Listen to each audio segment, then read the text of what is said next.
সম্প্রতি বিভিন্ন দেশের একাধিক সহিংসতার ভিডিওকে বাংলাদেশের সাম্প্রতিক ঘটনার সঙ্গে জুড়ে দিয়ে ছড়ানো হচ্ছে বিভ্রান্তি। কোথাও প্রকাশ্যে ছুরিকাঘাতে যুবক খুন, কোথাও চাঁদা না দেয় ব্যবসায়ীদের দোকানে হামলা, অথচ যাচাইয়ে মিলছে এসব ঘটনার শিকড় দেশের বাইরে। শুধু তাই নয়, মহাখালীতে পথচারীকে পিটিয়ে হত্যার দাবিতে ছড়ানো ভিডিওটিও আসলে ভারতের লখনৌয়ের একটি পুরনো ঘটনা। চলুন দর্শক কিছু ফ্যাক্ট চেক দেখে দিচ্ছি।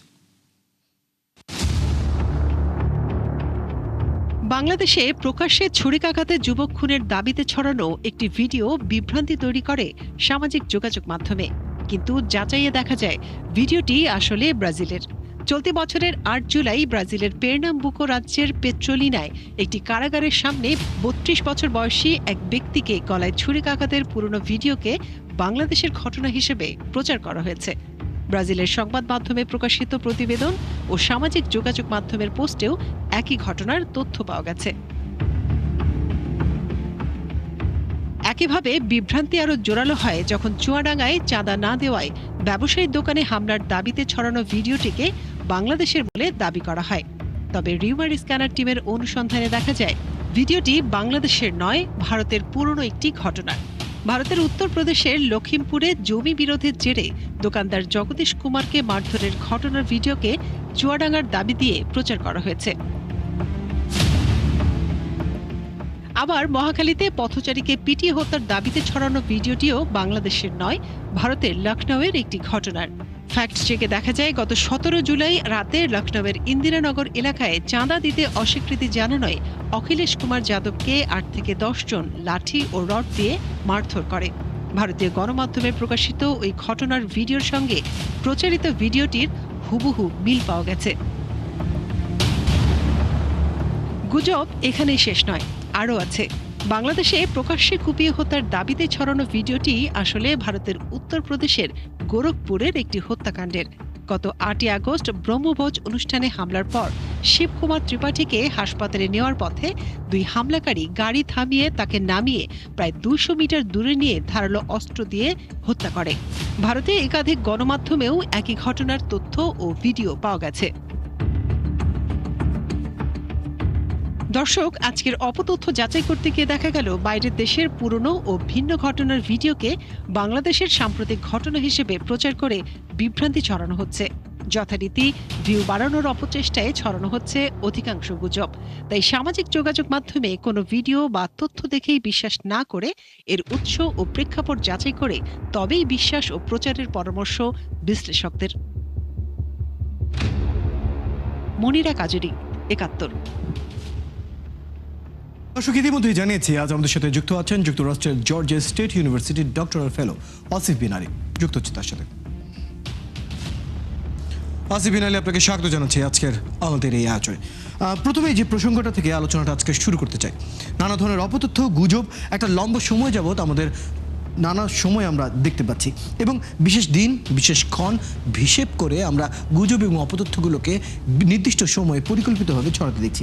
এবং সাম্প্রতিক সময়ে একটা ফ্যাক্ট সবচেয়ে বেশি সামনে আসছে, সেটা হচ্ছে বিদেশি ভিডিওগুলোকে বাংলাদেশের ভিডিও বলে চালিয়ে দেওয়ার যে প্রবণতাগুলো দেখা যাচ্ছে, সেই বিষয়টা নিয়ে প্রথমে আপনার মতামত জানতে চাই।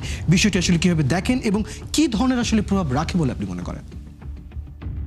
দেখেন, দুটো ব্যাপার। একটা, বিদেশি ভিডিও বলতে আসলে প্রতিবেশী দেশগুলোর ভিডিও। আমি আরো স্পেসিফিক ভাবে বলবো।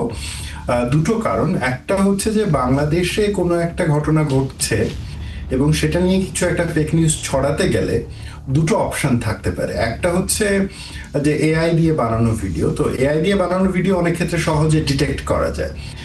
আবার দ্বিতীয় অপশন যেটা, অর্থাৎ বাংলাদেশের মতন এনভায়রনমেন্ট, বাংলাদেশের মতন ধরেন সেট আপ, বাংলাদেশের মতন সিমিলার রাস্তাঘাট, ওই ধরনের কোনো ভিডিও যদি পাওয়া যায় এবং সেটাকে বাংলাদেশের মতন করে বাংলাদেশের ঘটনা বলে চালিয়ে দেওয়ার একটা সুযোগ তৈরি হয়। এবং এই ঘটনাটা কিন্তু ভাইস ভার্সা ঘটে। আমরা যেমন আজকে আপনারা যে রিপোর্টগুলো প্রচার করলেন, এখানে দেখা গেল যে ভারতের দুটো ঘটনার ভিডিও বাংলাদেশের বলে চালিয়ে দেওয়া হয়েছে। সিমিলার ঘটনা কিন্তু ভারতে এরকম বেশ কিছুবার ঘটেছে, বাংলাদেশের কিছু ভিডিও ভারতের বলে চালিয়ে দেওয়া হয়েছে। এর কারণ হলো খুব সহজ, হ্যাঁ, কারণ এগুলো তৈরি করতে তো টাকা পয়সা খরচ হয় না। তো যে ভিডিওটা ধরেন ভারতের ছিল, এটা যিনি ছড়িয়েছেন তিনি কোনো একটা সোশ্যাল মিডিয়াতে পেয়েছেন, তারপরে এখন তার কোনো খারাপ উদ্দেশ্য ছিল নাকি সে শুধুমাত্র এটা মানে ভিউ পাওয়ার জন্য করেছে, নাকি শুধুমাত্র মানে বাংলাদেশের ভেতরে খারাপ অবস্থা চলছে এটা বোঝানোর জন্য করেছে, আমরা ওটা বলতে পারবো না। কিন্তু এটা যেহেতু খুবই বিনে পয়সার একটা কাজ এবং সে সেইভাবেই করেছে।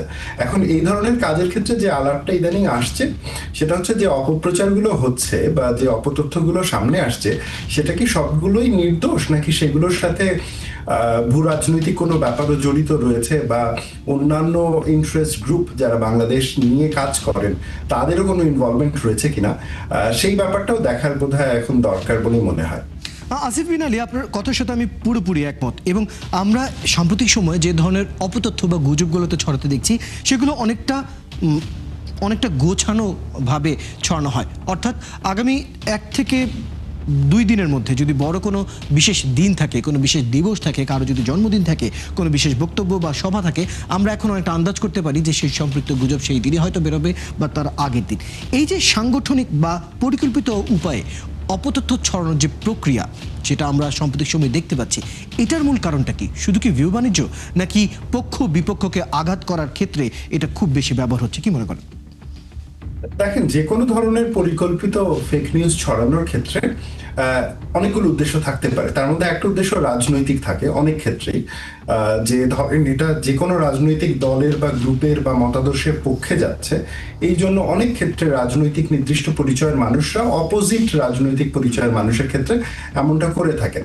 আবার অর্গানাইজ ভাবে করা হয় ভিউ বাড়িয়ে টাকা ইনকাম করার জন্য, কিন্তু সেটা মোর ইকোনমিক জায়গা থেকে করা হয়।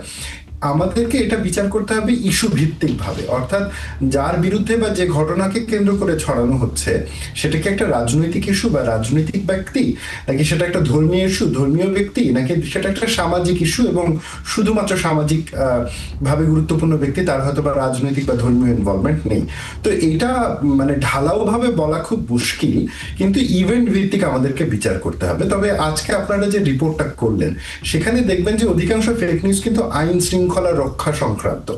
হ্যাঁ, এবং তার মানে বাংলাদেশে কিন্তু এই মুহূর্তে আলাপটা হচ্ছে যে বাংলাদেশে আইন শৃঙ্খলার যতটুকু উন্নতি হওয়ার প্রত্যাশা ছিল অতটুকু হয় নাই, আর যেহেতু হয় নাই একটা অস্থিরতা কিন্তু রয়েছে সমাজে।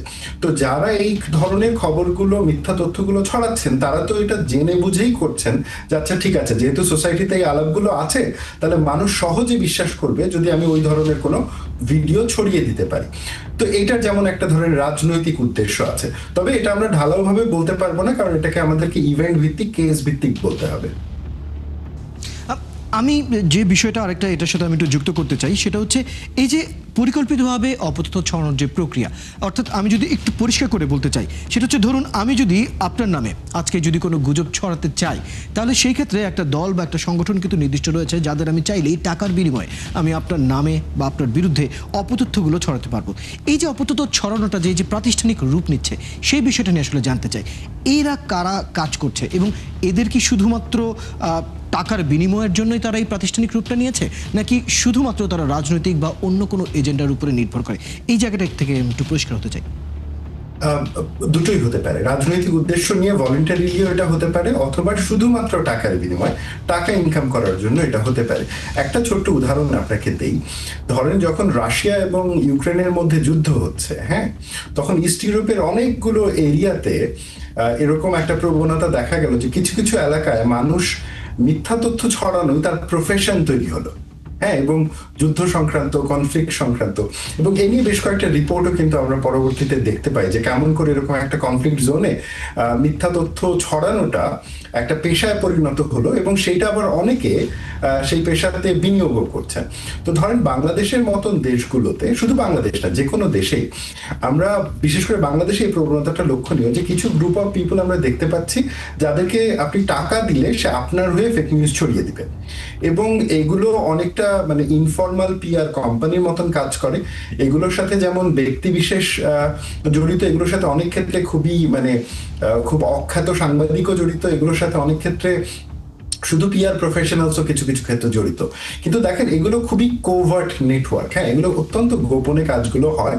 যারা এটা করেন এবং যারা এই সার্ভিসগুলো চান তারা নিজেদের মধ্যে এক ধরনের যোগাযোগ মেনটেন করে।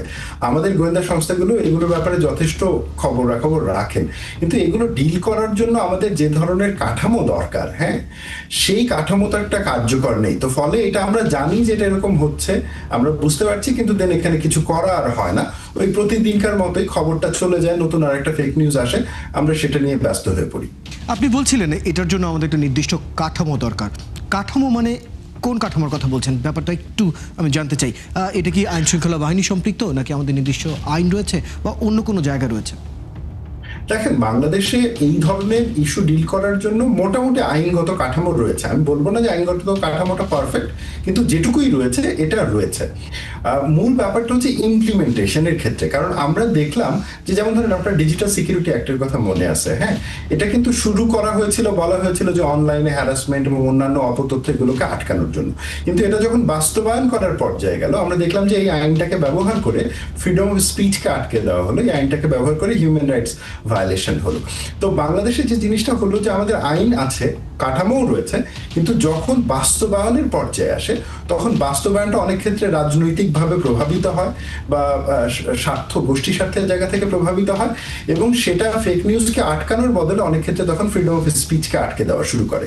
আমার এরকম ক্ষেত্রে পরামর্শ হচ্ছে যে আমাদের যতটুকুই কাঠামো রয়েছে সেটাকে যদি নিরপেক্ষভাবে, রাজনৈতিকভাবে, উদ্দেশ্য প্রণোদিতভাবে না হয়ে জননিরাপত্তার জায়গা থেকে ব্যবহার করা হয়, এবং জুডিশিয়ারি যদি খুবই নিরপেক্ষভাবে এই জায়গাটাতে বিচারের কাজটা করেন, তাহলে আমরা হয়তোবা এই যে গোপন যে বিভিন্ন সংগঠন, বিভিন্ন পিআর কোম্পানিগুলো তৈরি হয়েছে ফেক নিউজ ছড়ানোর জন্য, তাদেরকে আটকাতে একটা কার্যকর পদক্ষেপ নেওয়া সম্ভব। প্রথম দিকে আমরা মূলত যে ধরনের বিষয়গুলো আছে সেগুলো নিয়ে আমরা আলোচনা করছিলাম। এবার একটু সমাধানের দিকে যেতে চাই।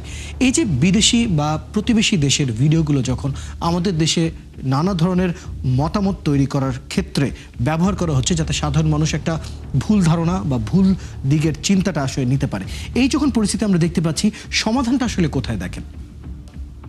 দেখেন, সমাধান হচ্ছে আপনার স্টেট অ্যাপারেটাস যেগুলো রয়েছে সেগুলোকে অ্যাক্টিভ করতে হবে। অর্থাৎ যেটা ইন্টেনশনাল ফেক নিউজ, অর্থাৎ মিথ্যা তথ্য যেগুলো ইন্টেনশন সহকারে, পলিটিক্যাল এজেন্ডা সহকারে করা হয়, সেগুলোকে ট্র্যাক ডাউন করতে হবে এবং সেগুলোর ক্ষেত্রে আইনানুগ ব্যবস্থা নিতে হবে। আর যেটা ভলেন্টারি ওয়েতে হয়, মানে সেটার কোনো ধরনের বিশেষ কোনো উদ্দেশ্য নেই, কিছু মানুষ আউট অফ ফান করেছে, এই কেসগুলোকে আলাদাভাবে তখন আমাদেরকে ডিল করতে হবে। আর ওভারঅল হচ্ছে মিডিয়া লিটারেসি বাড়ানো। সো এটা ট্রায়াঙ্গেল অ্যাপ্রোচ অলওয়েজ যে কোনো দেশে যখন এগুলো হ্যান্ডেল করা হয় সেটা নেওয়া হয়। একটা হচ্ছে যে পলিটিক্যাল এজেন্ডা যুক্ত ফেক নিউজকে আইনগতভাবে ডিল করা, যেটা শুধুমাত্র মানুষ ফানের জন্য করছে এই ধরনের কেসগুলোকে অনেক ক্ষেত্রে শুধু ইগনোর করা এবং ফ্যাক্ট চেক করে সেটা মানুষের কাছে পৌঁছে দেওয়া, এবং ফাউন্ডেশনাল জায়গা থেকে স্কুল, কলেজ, বিশ্ববিদ্যালয়ের লেভেলে মিডিয়া লিটারেসির শিক্ষা পড়ানো, এইটা জরুরি করা। একটা ছোট্ট এক্সাম্পল দিই, দেখেন বাংলাদেশের প্রত্যেকটা স্কুল, কলেজে এবং বিশ্ববিদ্যালয় পর্যায়েও বাংলাদেশ স্টাডিজ পড়ানো হয়, হ্যাঁ। তো এটা আপনি যেমন আপনার দেশের ইতিহাস জানার জন্য এটা পড়বেন, এটা যেমন ম্যান্ডেটরি, আমার মনে হয় যে এখন প্রত্যেকটা স্কুল, কলেজ এবং বিশ্ববিদ্যালয়ের লেভেলে অন্তত একটা কোর্স থাকা উচিত, যেটা হচ্ছে মিডিয়া লিটারেসি কোর্স। অর্থাৎ সেইটা দিয়ে মানুষ শিখবে যে মিডিয়াতে আমি যা দেখছি সব সত্যি না। এইটা যদি আমরা তৈরি করতে না পারি, তাহলে আমাদের ভবিষ্যৎ গণতন্ত্র, রাষ্ট্র সবগুলোই হুমকির মুখে পড়বে। আপনি যখন বলছিলেন শিক্ষা ব্যবস্থায় এই ধরনের মানে পদক্ষেপ আসলে নিয়ে আসা, এটা কি আসলে নিয়ে আসা খুব কঠিন? না, এটা খুব একটা কঠিন কাজ না। দেখেন, এটা সিম্পলি আপনাকে এটা ইন্ট্রোডিউস করতে হবে। প্রাইমারি স্কুল লেভেল পর্যন্ত একটা, প্রাইমারি থেকে হায়ার সেকেন্ডারি পর্যন্ত একটা, এবং টার্সিয়ারি লেভেল আমরা যেটাকে মানে অনার্স মাস্টার্স বলছি, সেখানে একটা basic media introduction course, media literacy course. এবং আপনি দেখেন, আপনি মানুষকে তার স্বাস্থ্য সম্পর্কে জ্ঞান দিচ্ছেন, আপনি মানুষকে তার হিস্ট্রি সম্পর্কে জ্ঞান দিচ্ছেন, রাজনীতি সম্পর্কে জ্ঞান দিচ্ছেন, কিন্তু সে যে তথ্য জানছে সেই তথ্য সম্পর্কে আপনি তাকে জ্ঞান দিবেন না, তাকে স্কিল করে তুলবেন না। কারণ আমরা তো আপনি খেয়াল করে দেখবেন যে আমরা যদি দেখি যে কোনো একটা কিছু আরবিতে লেখা আছে, এখন আরবিতে যদি একটা সামান্য বিজ্ঞাপনও লেখা থাকে, আমরা অনেক সময় মনে করি যে যেহেতু এটা আরবিতে লেখা, এটা বোধহয় কোরআন শরীফের কিছু একটা, তাই না? এই ভুল ধারণা ধারণাগুলো কখন তৈরি হয়? যখন আমরা ভাষাটা জানি না। তথ্যের ক্ষেত্রেও তো একই রকম ব্যাপার। আমরা যখন জানবো না যে কোনটা কিভাবে সঠিক তথ্য এবং ভুল তথ্য নির্বাচন করতে হয়, নির্ধারণ করতে হয়, তখন আমরা সব তথ্যকেই সত্য মনে করে নিব এবং সেটার উপরে বিশ্বাস করে অ্যাক্ট করব, এবং সেটা তাহলে তো তো দেশের জন্য মোটা দাগে ক্ষতিকর। আমরা এটা বলতেই পারি যে আমাদের সাধারণ মানুষকে আসলে জানাতে হবে কিভাবে সত্য এবং মিথ্যাকে আসলে ফারাকটা করতে জানতে হয়, এবং ফ্যাক্ট চেকিং এর অন্তত বেসিক নলেজটা বা জ্ঞানটা সেটা যাতে অবশ্যই থাকে। ধন্যবাদ আফিজ বিন আলী, বেশ তথ্য এবং পরামর্শ আপনার কাছ থেকে পেলাম। ধন্যবাদ সময়টুকু দেওয়ার জন্য। দর্শক, এতক্ষণ আমাদের সাথে আলোচনায় ছিলেন যুক্তরাষ্ট্রের জর্জিয়া স্টেট ইউনিভার্সিটির ডক্টরাল ফেলো আসিফ বিন আলী। কথা বলছিলেন বেশ কিছু ফ্যাক্ট চেক এবং এর আনুষঙ্গিক বিষয়গুলো নিয়ে। দর্শক, আপনারা আছেন ফ্যাক্ট চেক নিয়ে একাত্তরের নিয়মিত আয়োজন ফেক নিউজ স্ক্যানারে। প্রতিদিন আমরা রিউমার দূর করতে হাজির হব ঠিক একই সময় একইভাবে। আপনারাও আমাদের সাথে যুক্ত হতে পারেন। যে কোনো খবর যদি আপনাকে সংশয়ে ফেলে সেটা একটি স্ক্রিনশট আমাদেরকে মেইল করতে পারেন fns.71tvgmail.com অথবা ফেসবুকে যোগাযোগ করুন www.facebook.com/fake-news-scanner-এ। আমরা সেই তথ্যের ফ্যাক্ট চেক করে আপনাদের জানাবো।